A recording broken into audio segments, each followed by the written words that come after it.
સાહેબ, એસઆઈઆર પ્રક્રિયાને લઈને આણંદ જિલ્લા વહીવટીતંત્ર દ્વારા કોઈ એવું વિશેષ આયોજન કરવામાં આવ્યું છે અને કઈ તૈયારીઓ છે?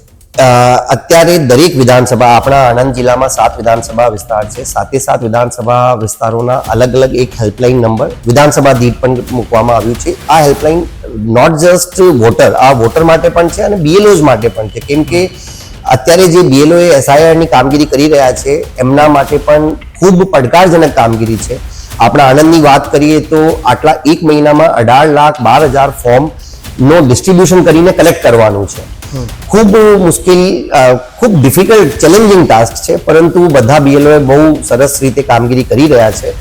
આ ઉપરાંત આપણે જુદી જુદી પ્રેસ, પ્રિન્ટ મીડિયાની મારફત, ઇલેક્ટ્રોનિક મીડિયાની મારફત પણ લોકો સુધી પહોંચવાનો પ્રયત્ન કરીએ છીએ. જે 2002ની મતદાર યાદી અત્યારે મોટા ભાગના તમામ ગામોમાં બધી જગ્યાએ પહોંચી ગઈ છે. સિમિલરલી આપણે આણંદમાં દૂધ મંડળીનો ખૂબ મોટું વ્યાપ છે. દૂધ મંડળીઓને પણ આપણે આ પ્રક્રિયામાં વોલન્ટિયર્સ તરીકે દૂધ મંડળીના લોકોને પણ આપણે આ પ્રક્રિયામાં જોડવામાં આવ્યું છે.